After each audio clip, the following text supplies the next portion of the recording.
जय हिंद दोस्तों। आपका बहुत बहुत स्वागत है हमारे यूट्यूब चैनल में। तो दोस्तों, अमेरिका ने ब्रिक्स देशों पर 100% टैरिफ लगाने की बात कही है।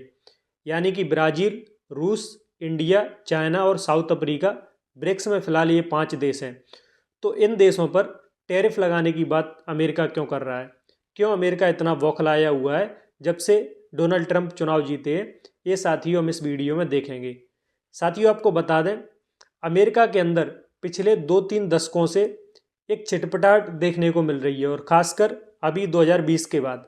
क्यों? इसका कारण है साथियों, क्योंकि अमेरिका ने बैलेंस ऑफ पावर नहीं कर पाया। जो वर्ल्ड ऑर्डर बदल रहा था, जो विश्व की शक्तियों की पावर बदल रही थी, उस शक्ति के संतुलन को अमेरिका ने पहचान नहीं पाया। कहीं ना कहीं वो ये पहचानने में विफल रहा कि जो पावर है अब यूरोप से शिफ्ट होकर वो एशिया में आ चुकी है। जो पावर कभी Britain, France, Japan, Germany, Italy में हुआ करती थी, जो अमेरिका के पिछलग्गू देश थे, आज वही पावर खिसक कर भारत और चीन जैसे देशों के पास आ गई है। चूँकि साथियों, आपको पता होगा, ब्रिक्स देश लगभग दुनिया की आधी आबादी को कवर करते हैं, और लगभग दुनिया की जीडीपी का 37% ब्रिक्स देश कवर करते हैं। तो साथियों, इतनी बड़ी जीडीपी और इतनी बड़ी पॉपुलेशन होने के बाद अमेरिका के टैरिफ से ब्रिक्स देश क्यों डरेंगे? ये आज सोचने का विषय है। लेकिन साथियों, अमेरिका का जो करैक्टर पिछले 2-4 सालों में देखने को मिला है, जो इसके करैक्टर में उथल पुथल देखने को मिली है, वो काबिले देखने लायक है। यूएनओ की स्थापना से लेकर अब तक ये पहली बार देखा गया है कि अमेरिका इतना छिटपिटा रहा है। कभी तो साथियों वो 100% टैरिफ की बात करता है, कभी वो टैरिफ हटाने की बात करता है, कभी साथियों चीन से दोस्ती की बात करता है, चीन को निमंत्रण देता है, कभी साथियों चीन को पनामा में चीन के खिलाफ एक्शन लेने की भी बात करता है, कभी साथियों इंडिया के खिलाफ कनाडा को खड़ा करता है, और कभी कभार साथियों खुद ही ट्रंप जब शपथ लेते हैं तो सबसे पहले कनाडा की लात मारी जाती है। ये जो पूरा खेल चल रहा है अमेरिका के चरित्र पर, तो साथियों अब यूरोप को भी शक होने लगा है। जो यूरोप के 28-29 देश हैं, उन्होंने भी साथियों जिनेवा में मीटिंग बुलाई है उसकी अध्यक्ष ने, और उसने कहा है कि अमेरिका के जो विदेश पॉलिसी है, फॉरेन पॉलिसी है, उस पर अब हमें विचार करना चाहिए। क्योंकि साथियों वर्ल्ड ऑर्डर बदल रहा है और सबको पता है, आर्थिक शक्तियां बदल रही हैं विश्व की, लेकिन अमेरिका इनको पहचानने में भी नाकाम हो रहा है, और वो ये समझ रहा है कि हमारे डंडे से ही सब कुछ चलेगा और डॉलर में ही व्यापार होगा। लेकिन साथियों, इस पूरे खेल में जो पुतिन की कूटनीति है वो काबिले देखने लायक है। क्योंकि साथियों ऐसा पहली बार हुआ है और कई दशकों के बाद हुआ था कि अभी जो रूस में ब्रिक्स का सम्मेलन हुआ था, वहाँ पर साथियों चीन और भारत को पुतिन ने एक ही टेबल पर बिठा दिया था। ये काबिले देखने लायक था। और अब तो ब्रिक्स देश ये कह रहे हैं कि हम व्यापार भी करेंगे तो हम अपनी किसी मुद्रा में करेंगे, ना कि डॉलर में। लेकिन अमेरिका ये कह रहा है, खबरदार, जो आपने यदि डॉलर में व्यापार नहीं किया तो हम आप पर 100% टैरिफ लगा देंगे। तो इससे साथियों कहीं ना कहीं अमेरिका के अंदर छिटपटाहट देखने को मिल रही है कि अगर डॉलर से व्यापार हटा दिया ब्रिक्स देशों ने, तो कहीं ना कहीं उसकी अर्थव्यवस्था पर या फिर उसके वर्चस्व पर बड़ा असर पड़ेगा। लेकिन साथियों ब्रिक्स देशों ने ये निर्णय कर लिया है कि हमको अब डॉलर में व्यापार नहीं करना है। उसने साथियों ब्रिक्स का जो संगठन है, उसने संघाई में न्यू डेवलपमेंट बैंक की स्थापना करी है, और ये कहा है कि हम अपनी मुद्रा विकसित करेंगे। ये साथियों इसको विकसित करवाने में कहीं ना कहीं थोड़ी सी चाल पुतिन की जरूर है। क्योंकि साथियों आपको जो पता होगा, रूस और यूक्रेन का युद्ध हुआ था, उसमें अमेरिका ने पुतिन के ऊपर, रूस के ऊपर कई तरीके के आर्थिक प्रतिबंध लगाए थे। तो कहीं ना कहीं रूस ये समझ रहा है कि अब हम इनके प्रतिबंधों के जालों से बाहर निकलेंगे और अपनी खुद की मुद्रा को विकसित करेंगे।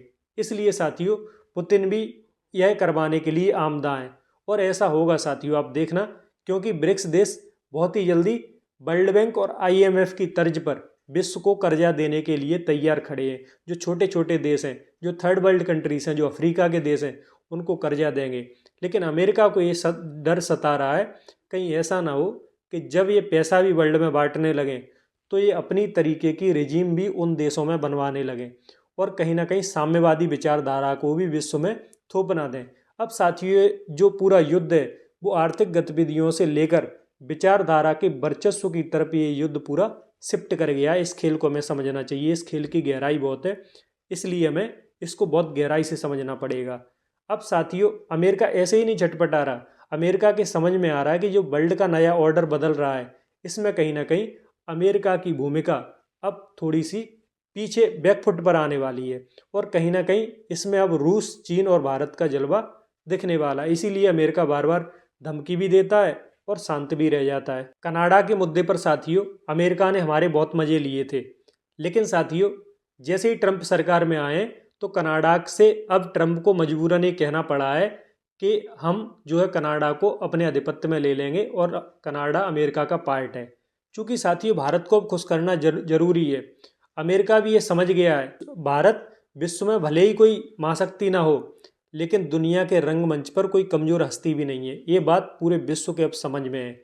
और साथियों हमारी तो पुरानी गौरवशाली परंपरा रही है, वैभवशाली परंपरा रही है प्राचीन काल से ही, लेकिन वो एक युग बीच में आ गया था, मध्यकाल कह लें तो हम मुगलों के गुलाम हो गए, और जो प्री मॉडर्न युग था तो हम इसमें अंग्रेज़ों के गुलाम हो गए।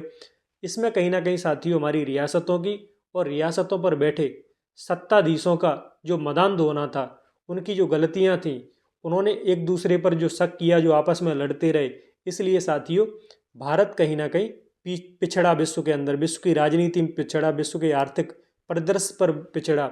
लेकिन साथियों मात्र 100 साल हुए हैं 1947 से अभी तक आज़ाद हुए हमको। 100 साल अभी ठीक से हुए भी नहीं है, 70-80 साल हुए हैं। लेकिन भारत ने ये दिखला दिया है कि अब भारत जो है दुनिया के पटल पर कोई कमज़ोर हस्ती नहीं है। अब दुनिया के जो भी निर्णय होंगे उनमें भारत का योगदान होगा ही होगा। यह साथियों भारत ने बता दिया है और ये दुनिया के अब समझ में भी आ रहा है। अमेरिका तो साथियों भारत से बड़ा परेशान है, खासकर इंडिया से। पूरे ब्रिक्स देशों में इंडिया ही अकेला ऐसा देश है जिसके साथ साथियों अमेरिका के और पश्चिमी देशों के थोड़े से अच्छे संबंध हैं। और ये बात अमेरिका बार बार कहता है कि इंडिया एक ऐसा देश है जो हमसे भी रिश्ते रखता है और तेल रूस से भी खरीदता है, और जो सस्ता तेल रूस से खरीदता है वो रिफाइन करके महंगे दामों में हमारे ही सहयोगी देशों को, नाटो देशों को बेचता है यूरोप के अंदर। और जब बात दोस्ती की आती है तो न्यूयॉर्क में बैठकर जयशंकर साहब ये कहते हैं कि कहिए वी आर गुड फ्रेंड्स, और ट्रंप के पीठ पर हाथ रख के ये बुलवा देते हैं कि वी आर गुड फ्रेंड्स। लेकिन अंदर ही अंदर साथियों ट्रंप को बड़ा कष्ट होता है कि कैसे दुष्टों के बीच में पड़ गए हैं, कि हमें यही समझ में नहीं आ रहा है कि आखिर हम निर्णय क्या लें, इंडिया के खिलाफ जाएं या इंडिया के साथ जाएं, इस पर टैरिफ लगाएं या नहीं लगाएं। क्योंकि साथियों अब अमेरिका के भी ये बात समझ में है कि बिना इंडिया से बायलैटरल संबंध रखे बगैर, बिना डिप्लोमेटिक संबंध रखे बगैर अब अमेरिका का भी काम चलने वाला नहीं है।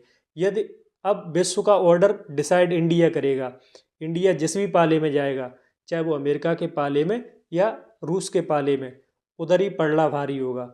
भारत को अपने पाले में खींचने की होड़ लगी है। अमेरिका कहता है कि भारत हमारे पाले में आए। क्वाड जैसा हमने संगठन बनाया है अमेरिका के साथ, जिसमें ऑस्ट्रेलिया, जापान और खुद अमेरिका है, इंडिया तो है ही है, इसमें 4 देश हैं, जिससे हम साथियों क्वाड के माध्यम से चीन के वर्चस्व को प्रशांत महासागर में रोकने की कोशिश करते हैं। और इधर साथियों हमने पुतिन के साथ, रूस के साथ ब्रिक्स संगठन बनाया है, जिसमें चीन खुद शामिल है, जिसमें हम अमेरिका के वर्चस्व को रोकने की बात करते हैं। तो जो शक्ति का संतुलन, बैलेंस ऑफ पावर इंडिया लेकर चल रहा है साथियों, ये काबिले तारीफ है। इसीलिए साथियों पूरे विश्व के इस समय सिर में दर्द है कि इंडिया को टेकल कैसे किया जाए, क्योंकि अब भारत के बिना किसी का काम चलने वाला नहीं है। भारत उभरती हुई मजबूत शक्ति है विश्व पटल पर, अब इसको समझना बहुत ज़रूरी है। और कहीं ना कहीं अमेरिका और रूस दोनों ही देश समझ रहे हैं कि भारत का सहयोग लिए बगैर और भारत का साथ लिए बगैर विश्व में कोई भी अर्थव्यवस्था आगे नहीं बढ़ सकती। क्योंकि साथियों भारत अभी दुनिया की 5वें नंबर की अर्थव्यवस्था है और चीन दुनिया की दूसरे नंबर की अर्थव्यवस्था है। लेकिन साथियों चीन की अर्थव्यवस्था में भी अभी गिरावट दर्ज की गई है और भारत की अर्थव्यवस्था तेजी से उभरती हुई अर्थव्यवस्था है। दुनिया की 5वें नंबर की हम अर्थव्यवस्था है और ये अनुमान लगाया जा रहा है कि इसी साल 2025 के अंदर हम जर्मनी और जापान को पीछे छोड़कर दुनिया की तीसरे नंबर की अर्थव्यवस्था बन जाएंगे। तो इससे साथियों कहीं ना कहीं दुनिया चकित है और समझ रही है कि भारत एक मजबूत देश है और भारत का साथ लिए बगैर, ये बात अमेरिका भी जानता है, रूस भी जानता है कि अब आर्थिक विकास करना संभव नहीं है। इसलिए भारत को साथ लेकर चलना ही पड़ेगा। इसीलिए साथियों अमेरिका कभी कनाडा का साथ लेता है भारत पर अंकुश लगाने के लिए, कभी वो खुद सेंट मार्टिन आइलैंड मांगता है बांग्लादेश से चीन और भारत को कंट्रोल करने के लिए, और कभी वो स्वयं 100% टैरिफ की बात करता है भारत पर लगाने के लिए।